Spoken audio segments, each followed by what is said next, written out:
Indonesia gelap, kabur aja dulu, dan Indonesia darurat. Sepertinya hashtag ini sudah beredar di tengah masyarakat dan membuat kita seperti kehilangan harapan.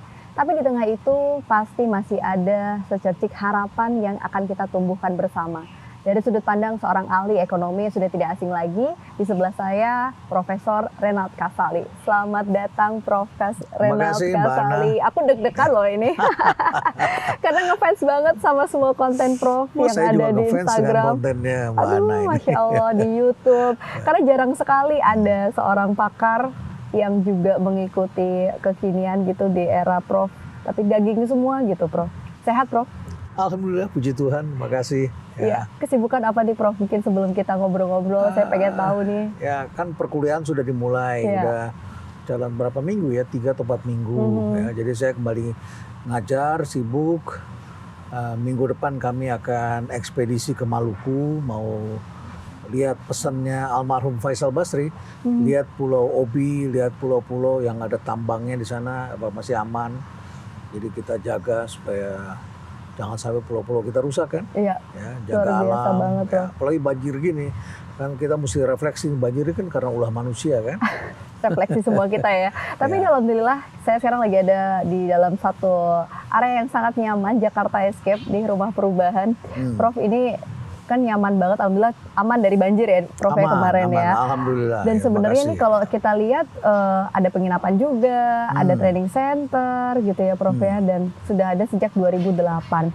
Saya pengen sebelum ngobrol tentang hashtag ini tadi nih Prof, kan seorang Profesor Renald Kasali ini kalau bisa dibilang nih seorang pakar ekonom sebagai bapak perubahan sejak saya masih zaman sekolah dulu gitu Pak, masih kuliah dulu.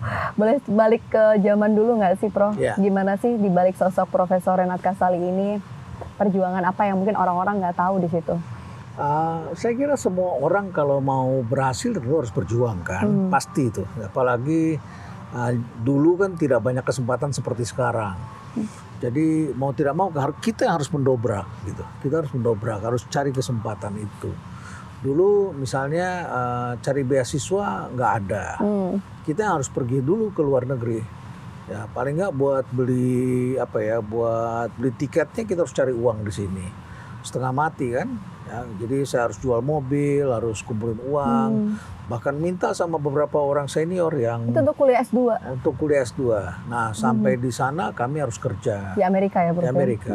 Harus kerja, terobos. Setelah kerja harus kenal baik dengan banyak orang supaya bisa dapat rekomendasi untuk sekolah S3 misalnya. Jadi semua memang harus diperjuangkan dan kerjanya 2 kali lebih keras daripada mereka yang terima beasiswa dari pemerintah. Kalau dulu yang terima beasiswa dari pemerintah tuh yang gampang, yang ngurusin negara, ilmu ekonomi kan ngurusin keuangan negara, akuntansi dulu kurang akuntan. Kalau saya kan ilmu bisnis, dipikirnya mau jadi pengusaha kan. Nanti apa giving back yang buat negara, yang mau bisnis pasti gitu ya Prof. Ngapain dikasih beasiswa, jadi harus berjuang sendiri. Tapi ya hasilnya kita nikmati.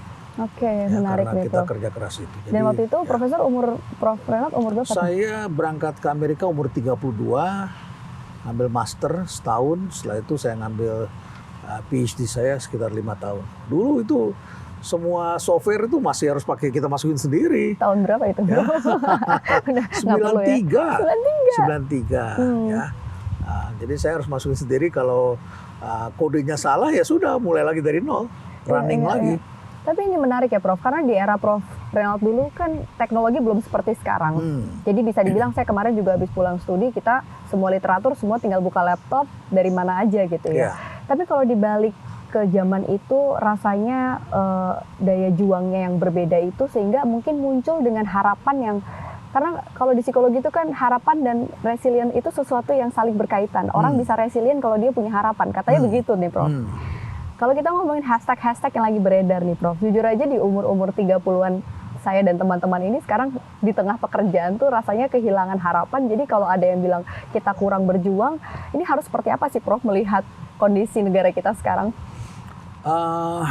Gini ya, hidup itu ada yang bisa dikendalikan, ada yang tidak bisa dikendalikan. Yang tidak bisa kendalikan kita pisahkan, kita lepaskan. Ya, itu biarkan itu di situ, ruang itu menjadi kehendak Tuhan. Gitu ya, kita harus menerima itu. semakin kita bebaskan hidup kita akan semakin ringan gitu ya. Tapi kalau misalnya kita punya masalah, ada tisu kan ringan nih, taruh di tangan kita. Tapi kemana-mana nih kita pegang terus, kan pegel kan. Lama-lama ringan ini kan jadi berat. Apalagi kalau tangan kita kaku begitu, kita kakuin ini kita kan jadi sakit di sini. Jadi ada hal dalam hidup kita itu yang harus kita lepaskan. Nggak bisa kita pegang. Apa itu? Tiap orang lain-lain. Ya, tapi ada hidup itu yang bisa kita kendalikan. Nah, kita harus menemukan apa yang bisa kita kendalikan. Saya sekolah, alhamdulillah puji Tuhan, Tuhan kasih kita IQ. Alhamdulillah Tuhan kasih kita kemampuan berpikir.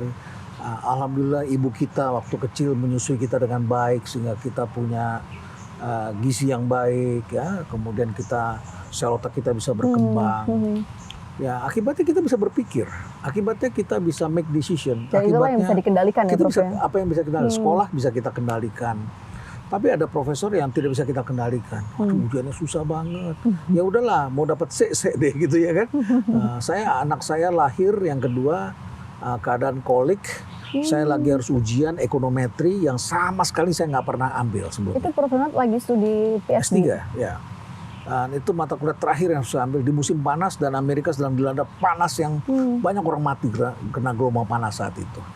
Jadi saya tidak berambisi, nilai saya A semua gitu ya. Tiba-tiba C1. Ya udah, let it go. Yang penting saya lulus sudah. Saya nggak mau ngulang lagi karena saya juga nggak ngerti banyak dan saya berpikir kayaknya nggak banyak gue pakai deh ini, ya kan? Jadi saya harus rasional gitu. Nah sama. Ketika kita menjalani kehidupan di Indonesia kabur aja, gelap dan sebagainya, itu realitas yang kita hadapi.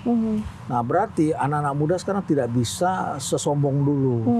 Kalau dulu itu kita punya banyak pilihan, ada startup, pabrik banyak, sektor manufaktur tumbuh. Betul. Apalagi startup gajinya besar-besar kan? Ya kan? Jabatannya juga chief kan kita kan, ditawarin chief. Terus kemudian ada kesempatan beasiswa banyak, kementerian punya banyak proyek, apalagi ya. Jadi menciptakan privilege dan opportunity dari versi yang bisa kita kendalikan gitu ya, Prof. Kan dulu kan sebanyak itu, sekarang nggak sebanyak itu. Nah satu, yang kedua orang muda belum punya brand. Kalau orang seperti saya punya brand. Saya ada permintaan seminar pagi ini di sini jam sekian, tapi ada 2-3 perusahaan yang minta atau 3 lembaga minta. Saya punya pilihan. Jadi market dan demand-nya sudah terbentuk gitu. Sudah terbentuk. Tapi banyak anak muda yang punya ilusi terhadap pilihan itu sehingga dia pikir dia masih banyak, jadi sombong, ngambil keputusannya lama. Nah akhirnya dia hilang, dia nggak dapat apa-apa. Jadi kalau namanya masih muda, pilihan nggak banyak, grab, ambil. Bertarung dulu, jangan sombong, jangan kemudian jual mahal. Sekarang perusahaan tawarkan hanya 5 juta rupiah, ambil. Ya, padahal kalau dulu mungkin dapat 10 juta, 20 juta. Sekarang dapatnya 5 juta, ambil. Yang penting kamu jangan nganggur. Kalau nganggur kan hilang kesempatan kamu belajar. Gitu. Itu dulu ambil, kerjakan sungguh-sungguh. Karena kita produktif, seharusnya kita bergaji 20 dapatnya 5, pimpinan akan melihat, oh ini anak hebat ya, dinaikin jadi 10. Nggak taunya nggak sampai setahun udah 20 juga. Begitu. Menarik nih Prof, tapi kalau kita lihat kan sekarang PHK tuh lagi besar-besaran nih Prof. Itu sesuatu yang nggak bisa dikendalikan ya, karena ekonomi sekarang lagi sulit. Terus apa yang perlu dilakukan generasi kita nih Prof, supaya mereka juga butuh kerja nih? Pilihan sekarang scattered. Nyebar, ada di Jepang, ada di Singapura, ada di Malaysia, ada di Thailand, ya, ada bahkan di Burma dan Kamboja ada percobaan yaitu scam, penipuan kan. Nah, itu kan kita bisa milih, ngapain gua ke sana kan begitu kan. Jadi pekerjaan tuh menyebar, mungkin ada di Kalimantan, mungkin ada di mana, jadi menyebar bekerja itu. Jadi kita harus lihat itu penyebaran. Jadi nggak bisa lagi kita kerja milih-milih seperti dulu. Maunya di kota kita ya udah di situ gitu ya Prof. Sekarang pilihan harus kita buka, opsi harus kita buka. Berarti kan diperlukan mental nih. Mentalnya harus lebih tangguh. Siap nggak kamu bertarung dalam situasi yang berbeda sama sekali hari ini? Oke, menarik. Nah kalau bicara tentang yang masih pada bekerja nih Prof. Ini kan sekarang ya kemarin saya juga sempat nonton di beberapa channelnya Prof Renat juga gitu ya. BUMN ini banyak sekali, kalau lihat berita tuh agak sedih gitu Prof. Ya, korupsi dan lain sebagainya. Nah dari kacamata Prof Renat sendiri, kemarin mungkin sempat membahas ini juga di channel Prof. Saya tuh seperti melihat apa ya, mereka yang masih bekerja di perusahaan itu bisa jadi nggak tahu gitu apa yang terjadi, dan kadang-kadang mereka kehilangan harapan dan bahkan demotivasi di tengah situasi. Contoh misalnya kemarin Pertamina gitu ya, Prof. Ya. Kebetulan saya melihat teman-teman yang bekerja di Pertamina nih, para perwira ini melihat situasi tepaan berita ketika bekerja juga mungkin nggak nyaman dengan politik dan situasi ini. Apa yang perlu dilakukan itu? Sebenarnya bekerja di mana saja kita selalu harus punya awareness. Tapi seringkali di bawah pohon yang nyaman orang tuh ke bawah arus kan. Ke bawah arus, dia jadi sama dengan yang lain. Dia menikmati gaji besar, fasilitas banyak. Dia udah nggak tahu lagi nih duit bener apa duit nggak bener, udah nggak tahu lagi. Dan karena brandnya kuat, seringkali orang tuh menjadi sombong. Kan pernah tahu kan ada orang Pertamina yang lagi lebaran tahun lalu bulan puasa, orang lagi beli takjil atau beli apa, dia parkir mobilnya di depan itu terus dia ludahin begitu, itu kesombongan. Mentang-mentang kerja di perusahaan besar, gaji bagus, sombong. Nah sebetulnya ini juga peringatan bagi teman-teman yang kerja di lembaga besar, apakah orang pajak. Dulu kan juga orang pajak begitu ketika ada kasus Gayus dulu, masih ingat nggak? Nah, orang malu sekali bahkan turun di depan kantor pajak. Kan orang kalau turun tuh bilang pajak begitu kan dari bis ya. Itu rata-rata orang pajak nggak turun di situ. Nah akhirnya dibaca Gayus. Jadi orang pajaknya kalau begitu lagi Gayus kan semua orang lihat mana sih orangnya Gayus yang mana. Ya. Tiba-tiba pada nggak mau turun dan nggak mau pakai seragam, mereka turunnya di halte berikutnya. Nah jadi akhirnya mengajarkan kita bahwa kita kalau bekerja di sektor publik itu harus lebih rendah hati, harus lebih melayani. Sehingga ketika terjadi itu semua kita sadar bahwa kita nggak masuk dalam bagian itu. Kan di kitanya dulu nih. Tapi kalau hidup itu selalu butuh approval orang lain, kan nggak enak dong hidup ini. Saya kalau orang Pertamina, saya tetap berdiri tegak, jalan, gue nggak seperti yang dibicarakan, ya kan? Saya nggak perlu approval kamu, saya tahu kantor saya sedang bicarakan, tapi yang saya lakukan saya tidak termasuk bagian itu, gitu, ya kan? Jadi kita harus punya keyakinan dulu dalam diri kita, sehingga kalau orang punya keyakinan dia akan berdiri tegak menghadapi apapun juga. Jadi kembali ke mental tadi itu juga ya Prof ya. Keluarga kita dibicarakan apa segala macam, tapi kita jangan sampai jalannya nunduk, jangan sampai kita kasih kepala kita untuk diinjak orang lain. Kita tetap berjalan dengan kebaikan bahwa kita berbeda, bahwa kita bersungguh-sungguh. Gitu. Ini kalau dari kacamata organisasi sendiri nih Prof, tadi kan para employee gitu ya harus tetap bisa menunjukkan kinerja, integritas, dan punya mental yang kuat. Nah, saya tuh ingat nih Prof, ada satu studi kasus tahun 1892, mungkin Prof juga pernah dengar kasusnya Johnson & Johnson, pada saat dia sempat mengalami krisis gara-gara Tylenol itu, Prof, ada 7 orang yang meninggal dan menggegerkan Amerika karena dituduh ada satu obat yang ada cyanidanya gitu. Terkontaminasi, dimasukin orang. Betul. Nah, yang saya mau tanyakan mungkin ini agak berbeda gitu Prof. Ketika organisasi menghadapi krisis, kan kalau bisa dibilang BUMN ini sekarang sudah, ya tidak hanya Pertamina ya, mungkin BUMN lain atau mungkin instansi lain ini menghadapi krisis, dan bagaimana supaya media ini juga bisa menjadi partner untuk para organisasi. Karena komunikasi yang salah dalam krisis itu fatal juga akibatnya terhadap kondisi perusahaan, masyarakat, kepercayaan, kredibilitas, dan mungkin performance gitu. Iya, pasti itu. Kira-kira nih Prof, apa sih sebenarnya Prof kalau dari ilmu bisnis gitu ya, apa sih yang sebenarnya harus dilakukan organisasi pada saat menghadapi krisis? Kita hidup dalam era algoritma kan, di mana dalam era algoritma itu nasib seseorang sangat tergantung dari apa yang diucapkan orang lain. Sangat terpengaruh kan, ucapan orang lain. Namanya FOMO kan, ya. Bahkan aparat itu bisa berubah pendiriannya karena viral gitu kan. Bahkan suatu restoran bisa tutup karena dari komentarnya orang lain, dan sebagainya. Bahkan sekarang banyak orang menyewa influencer untuk membicarakan yang bagus tentang dirinya begitu ya. Jadi pertama di era algoritma cara pemimpinnya tidak bisa seperti dulu. Pertama, integritas dan values harus dibangun, harus kuat nih integritas dan valuesnya. Karena integritas itu adalah apa yang kita lakukan depan publik harus sama dengan yang ketika kita lakukan di ruang gelap, tidak kelihatan. Kita harus sama di situ. Kita jaga itu. Yang kedua, organisasi itu bordernya nih, pinggirnya nih udah nggak begini lagi. Ini udah tipis sih antara ini dengan di luar.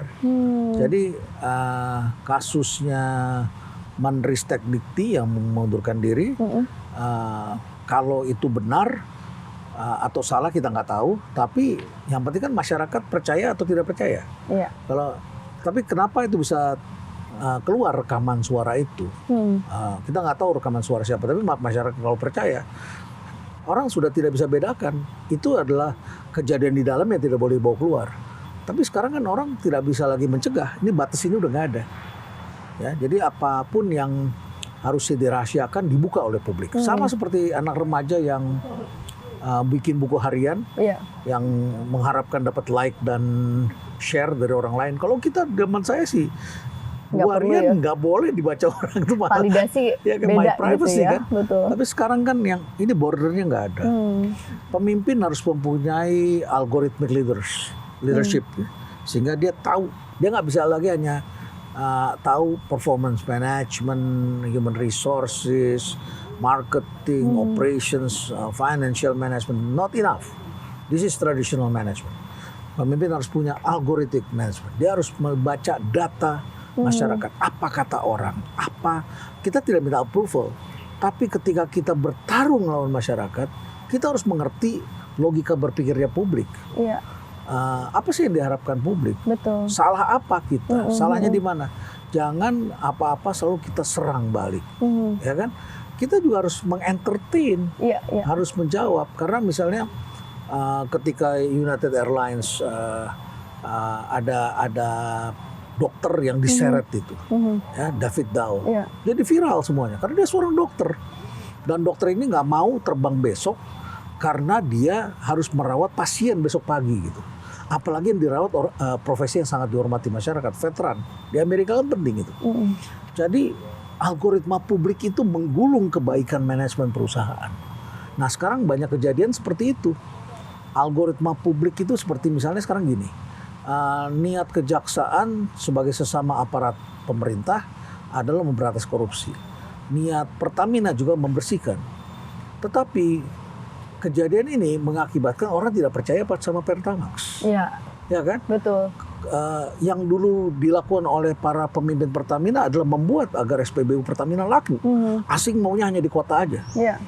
Pertamina tuh sampai ke daerah terpencil. Tapi sekarang di kota digempur oleh asing. Betul. Yang harusnya Pertamina dapat untung di situ. Kan ini berimbas pada dia. Betul. Bagaimana pemimpin ini merespons, mengatasi krisis ini. Sejak kita hidup di era sosial media, ya kita sama punya podcast, kita punya IG, Instagram, ya. Kan setiap hari kita menghandle crisis management. Betul. Ya, gitu. Kita ngomong salah, atau kita mau tayangkan ini, ada ucapan kita nyebut nama orang yang nggak benar, krisis besok. Betul. Ya kan? Betul. Jadi harus ini ya Prof, cara menanggapi krisis dengan algoritma leadership ini penting. Kita harus baca itu, kita harus ngerti itu, kita harus handle itu dengan baik. Harus punya harus punya data scientist yang bantu kita sehingga kita bisa handle ini dengan lebih baik.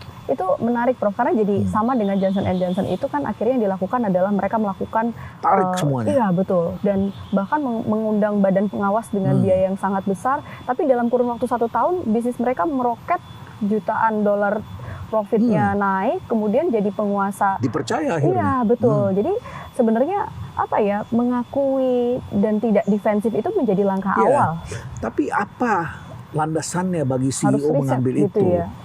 Nah, dalam kasus itu saya ingat nama CEO-nya kalau tidak salah James Burke. Nah, James Burke itu mengacu pada credo perusahaan atau corporate values. Betul. Nah, di corporate values-nya itu ternyata sudah sejalan. Jadi dia bisa kan dia dimarahin sama board of directors-nya, sama komisarisnya. Ada sebuah cerobohan rugi nih. Uang yang dibayar dendanya berapa. Benar. Tapi dia bilang kita punya corporate values, ini undang-undang dasar, ini konstitusi kita.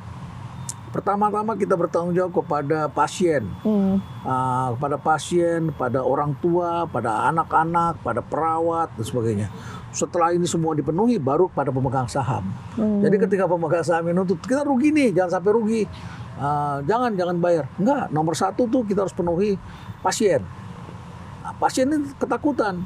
Ya udah, tarik semuanya, jangan bikin barang itu. Kita nggak tahu yang mana yang mengandung sianida apa enggak. Orang khawatir semuanya. Iya. Bahkan setelah itu menciptakan standar baru kan. Betul. Makanya botol obat-obatan itu udah ada tutupannya, di dalamnya disil lagi. Itu pelopor sejak ya. itu. Betul, Ya. saya ingat sekali itu sejarahnya cukup fenomenal gitu ya, Ya. Prof. Jadi mungkin ini bisa juga menjadi sebuah bahan untuk beberapa instansi. Justru krisis itu kembali ke resiliensi tadi, bounce back sebuah organisasi untuk bisa bangkit itu dipengaruhi oleh algoritma leadership, salah satunya yang tadi Prof Dan sampaikan, values, dan corporate values, ya. corporate values. Baik, nah kalau ngomongin corporate values nih Prof, kebetulan saya banyak berkecimpung untuk training and Ya. people development di beberapa instansi. Ini agak apa ya Prof, agak dilematis pada saat teman-teman itu ingin membangun karir di tengah situasi yang tidak pasti ini. Ya. Hope apa yang sekiranya kami generasi milenial ataupun Gen Z ini Prof, ketika melihat yang di atas seperti ini, apa yang harus dilakukan gitu Prof? Karena terlalu jauh, tapi juga Ya kan gini ya, senior itu mempunyai etos kerja yang bagus, disiplin, kerja keras, kemudian mereka loyal Betul. pada organisasi kerja sampai 20 tahun lebih, kemudian berjuang untuk perusahaan bersungguh-sungguh, itu ada etos kerjanya. Walaupun ada etos kerja yang negatif, terima bribe segala macam itu negatif, tinggalin itu ya. Tapi etos kerja yang baik ini diambil, satu. Tapi orang-orang tua itu tidak punya skill seperti anak-anak muda ini, kreativitas. Lihat itu DeepSeek, siapa yang buat? Anak umur 19 sampai 29 tahun, ya. Siapa yang bantu Elon Musk dalam debirokratisasi di Amerika? Itu anak umur 19 sampai 29 tahun, anak muda semuanya. Jadi anak muda ini punya technological skill, punya skill teknologi yang sekarang digital ini. Tapi anak muda punya masalah di attitude tadi. wisdom. Wisdom, tidak tahan banting, mental toughness-nya rendah, sebenarnya semua mau berhenti, nggak bertahan, maunya healing terus, pendapatan masih kecil tapi pengen ngopi yang 40.000 sekali minum, satu gelas gitu kan ya. Padahal gajinya UMR gitu kan. Terus kemudian apalagi ya, disiplinnya kurang, bangunnya siang, work-life balance. Pengen financial freedom. Belum waktunya kan. Jadi nggak bisa begitu, harus kombinasi. Ambil attitude-nya orang lama, kalau mau bekerja nih, ambil attitude-nya orang lama, tapi skill-nya harus skill baru. Kalau nggak kombinasi, hilang. Orang lama tidak adaptasi dengan skill baru, pensiun dini. Orang baru tidak mempunyai attitude seperti itu dan tidak punya skill, tidak dilatih. Itu yang menurut BPS ada 9,9 juta orang yang tidak bisa berkembang, yang menjadi generasi cemas itu, 9,9 juta orang. Jadi kita harus kombinasi, harus kombinasi. Jadi kalau mau sukses ya jangan hanya work life balance, tuntut dirimu selagi muda bekerja keras. Karena nanti umur 40 tahun kamu cepat capek, nurunin berat badan juga susah loh umur 40 tahun. Hormon kita berubah, ya kan? Sekarang masih bisa kita cantik, muda. Tapi nanti umur 40 tahun, ya kita terlihat tua, ada yang lebih muda lagi dari kita. Jadi Juga nggak percaya sama work life balance.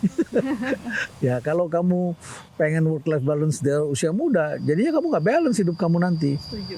Gitu, mendingan muda kerja keras aja, jangan khawatir. Ntar umur 40-an baru kamu bisa menikmati, kan begitu. Tabungan udah ada, berkat apa? Kerja keras. Nah ini kalau kita menarik ke belakang dan ke depan nih Prof ya. Menarik ke belakangnya adalah, saya tuh ingat waktu dulu orang tua saya background pendidikannya tidak terlalu tinggi Prof. Mereka menginginkan anaknya sekolah setinggi mungkin. Saya tuh S3 tapi SD, SMP, SMA Prof. Oh iya. Hampir semua orang tua dulu begitu ya. Jadi saya merasa kenapa saya sekolah lagi, bekerja menabung untuk sekolah lagi. Karena saya merasa pendidikan itu sebagai cara saya untuk boost confidence dan survive gitu. Ya. Artinya saya ke depan juga mengharapkan anak saya lebih baik daripada kondisi saya saat ini. Nah melihat Indonesia yang saat ini nih Prof, sebagai generasi milenials yang punya anak di generasi alpha yang katanya Indonesia emas ini didominasi oleh mereka generasi alpha ke depannya.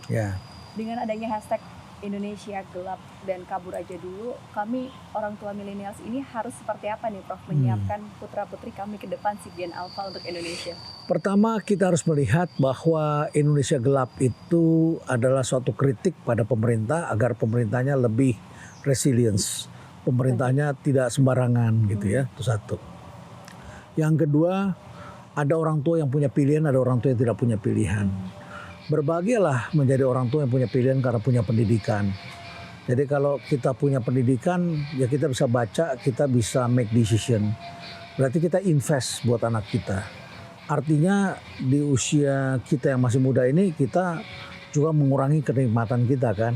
Aturannya dengan uang sendiri kita bisa setiap 6 bulan sekali keluar negeri, sekarang setahun sekali. Karena menyiapkan untuk pendidikan mereka gitu. Tadinya kita pergi hanya sendiri, sekarang kita bawa anak supaya anak kita punya pengalaman internasional. Tadinya anak itu hanya berbahasa Indonesia, sekarang multilingual ya. Jadi kita invest bagi anak-anak kita. Jadi tadinya kita berpikir umur 30 tahun punya rumah bagus, nggak perlu dulu deh. Yang penting anak dulu sekolah. Ntar kalau anak udah kuliah, udah relax, baru kita tinggal di rumah yang lebih senang gitu ya, lebih baik. Jadi kita bisa invest buat anak-anak kita. Nah yang kedua, tempat mereka berkarir di mana? Ya di borderless world. Kehidupan baru ini memang sudah dunia tanpa batas. Menarik Dia juga. bisa bekerja di New Zealand, dia bisa bekerja di Iceland barangkali, di Alaska barangkali. Ya, banyak orang yang sudah tidak mau kerja seperti yang dikerjakan orang Indonesia. Kita bisa kerja. Kita bisa menjadi ahli yang di negara kita dulu kalau nggak ada ahli nuklir gitu ya, nggak bisa menerapkan, akhirnya jadi birokrat aja, administrasi aja kan. Dulu kan begitu ahli nuklir. Sekarang bisa kamu kerja di Badan Atom Internasional, bisa kerja di NASA, bisa kita di mana. Mereka butuh kita gitu. Mereka penduduknya lagi kurang, lagi fertility rate kan turun. Ya Opportunity. Jadi orang tua melihatnya seperti itu. Tapi orang tua tidak boleh berpandangan bahwa anak itu sukses karena pendidikan tinggi saja. Harus diimbangi dengan mental. Setuju. Karena kita sekolah keluar negeri kan tahu sendiri kan, siapa yang mau bantu kita. Kalau ya nggak kan? masak nggak makan itu. Berarti kan harus punya kemampuan untuk masak ya. Betul. Makan di luar bisa, tapi mahal. Mahal Kita nggak banget, cukup. iya. Jadi kita harus bisa masak, harus punya taste, harus bisa didik anak sendiri, harus bisa cebokin anak sendiri. Tangan udah kayak gurita sih. Nah, ya kan? Benar. Jadi kita harus tough. Iya. Anak sekarang ini kan dengan gadget membuat anak-anak sekarang ini banyak yang jadi mager, ya. Lihat semut teriak, ih semut gitu kan. Gak pernah manjat pohon. Kamu masih ngalamin gak manjat pohon dulu? Masih Prof, tapi Masih, jatuh mulu. Jadi Ya, tapi masih ada tapi pohon masih kan? masih kedua kan belum ada gadget ya. Jadi mainnya Ya. di lapangan gitu. Jadi anak sekarang kan pohon gak ada, Iya. mau manjat dilarang orang tuanya takut. Latih anak-anak kita agar tahan banting, jangan apa-apa solve problemnya kita yang solve, jangan. Biarkan mereka belajar solving their own problem, gitu. Jadi dengan challenge di mana ketika dia menghadapi kesulitan, biarkan dia menyelesaikan masalah itu. Biarkan gitu, dia Prof. selesaikan masalah. Nah, role model seperti apa sih Prof? Karena kan waktu kita sebagai orang tua juga bekerja. Kemudian anak-anak juga mereka asik dengan kehidupan yang sekarang sudah sangat digital. Kalau Prof sendiri sebagai orang tua nih, saya melihat Prof ini kan usianya juga, saya kayak ngobrol sama bapak gitu ya. Prof kan dengan pengalaman sebagai orang tua, tapi juga sebagai dosen gitu, melihat generasi kita ini. Menjadi role model itu seperti apa sih Prof yang bisa kita lakukan? Kalau kita bebaskan anak sebebas-bebasnya, anak itu seperti menjadi anak yatim. Yang nggak tahu harus gimana karena nggak pernah di-guide orang tuanya. Tapi kalau kita larang anak kita sama sekali tidak mengenal dunia ini, dia akan menjadi anak yang steril dan nggak ngerti apa-apa akhirnya, gitu ya. Nah oleh karena itu jalan tengahnya adalah kita harus kasih kesempatan anak kita berkembang. Kita berikan teknologi, tapi kita harus mengerti sebagai orang tua. Kita harus memberikan guide pada anak kita sehingga anak kita itu bisa paham, tetapi mereka tahu batas-batasnya. Jadi jangan ekstrim ambilnya. Nggak boleh, anak nggak boleh sama sekali. Come on. Iya. Ya, dosen juga gitu. Sekarang nih AI berbahaya, nggak boleh gimana? Nggak boleh. Saya wajibkan anak-anak saya semuanya pakai AI. Bahkan saya suruh pakai 4 atau 5 gitu. Salah satunya berbayar saya bilang supaya kamu dapat yang premium, Yang bagus ya. yang bagus gitu kan. Boleh kerjakan pakai ini itu boleh, tapi harus rephrase kalimatnya, harus telusuri sumbernya. Begitu. Itu hanya pintu masuk bagi kalian tambah pinter dan mengecek validitas. Jadi orang tua juga harus realistis bahwa kita hidup dalam peradaban baru, tidak mungkinlah kita steril dan menghindar dari keadaan ini. Jadi orang tua harus berperan seperti itu dan menjadi teman bagi anak-anak untuk mencari gitu ya. Saya dengan anak-anak saya dari dulu mencari bersama-sama sehingga ketika mereka sudah lulus, anak-anak saya punya inisiatif yang kuat. Saya lepas kemanapun mereka bisa hidup, itu ilmu yang terpenting. Nah, baru kemudian saya berikan, saya tuntut mereka punya skill yang memadai. Kalau dulu kan nggak, yang penting gelar dulu. Iya. Padahal anaknya nggak bisa bergaul, menyakitkan orang, akhirnya nggak bisa dalam bergaul berkembang. itu penting sekali gitu ya, Oh, Prof, sangat untuk bisa penting. survive ya. Dan harus punya kecerdasan conversation kan, si IQ itu kan juga penting. Betul. Jadi ketika manusia bercakap-cakap, jangan lupa ini ada hormon yang keluar dari otak manusia nih. Ada dopaminnya, Dopamin, ya. ada kortisolnya Betul, juga kan, betul, yang Prof. bikin orang dakdikduk ketemu kita, atau kesel ketemu kita, stres ketemu kita kan. Janganlah menjadi orang yang menghasilkan kortisol bagi orang lain. Bikin alarm otak orang lain nyala mulu gitu ya, Prof. Ya. Jadi ada orang yang cerdas tapi tidak menghargai itu, tidak kenal itu, tidak pernah di-shape. Pandemi itu mengakibatkan banyak orang tidak di-shape oleh saya teman, setuju. oleh lingkungan gitu ya. Sehingga sekarang kita harus merekonstruksi kembali society ini. Jadi orang tua gimana ya? Orang tua harus ada pendampingan, harus tahu, jangan sama sekali nggak boleh. Tapi kita harus tahu tahapannya, motoriknya harus berkembang, psikologis harus berkembang. Setiap anak tuh harus punya arahan diri, self regulation-nya harus kuat. Setelah regulasi dirinya kuat, diisi dengan curiosity-nya. Ya, baru nanti ketika sekolah ya dia berkembang sesuai dengan minatnya. Gitu. Biarkanlah mereka mencapai segala sesuatunya tuh yang baik bagi hidupnya. Iya. Jadi kalau dulu kan mau jadi pelukis, aduh bisa hidup gak ya? Banyak Ternyata, pertanyaan dan banyak keraguan gitu ya, Bro. pertanyaan. Sekarang pelukis bisa hidup, pematung bisa hidup, MC bisa hidup, ya kan? Asal kamu jadi MC yang the best, jadi yang baik gitu. Iya, baik Prof. Wah, ini menarik banget ya. Jadi self regulation dulu, baru curiosity, dan diberikan skill untuk dia bisa survive gitu ya. Ya. Prof, mungkin ini closing ya, karena ini pertanyaan agak klise dan agak konyol nih. Saya tadi waktu masuk ke area sini tuh kayak, kapan ya saya bisa jadi kayak Prof Renald Kasali? Ini teman-teman juga gitu ya. Satu, ilmu juga luar biasa, keilmuannya, pengalamannya, dan pasti relasi ini tuh kan kalau kita nggak munafik ya Prof, basic need kita tuh kita pengen kaya gitu ya. Supaya bisa kayak Prof Renald gitu, paket lengkap. Itu apa sih pesan yang ingin disampaikan untuk semua penonton Alisa Channel ini? Silakan Prof.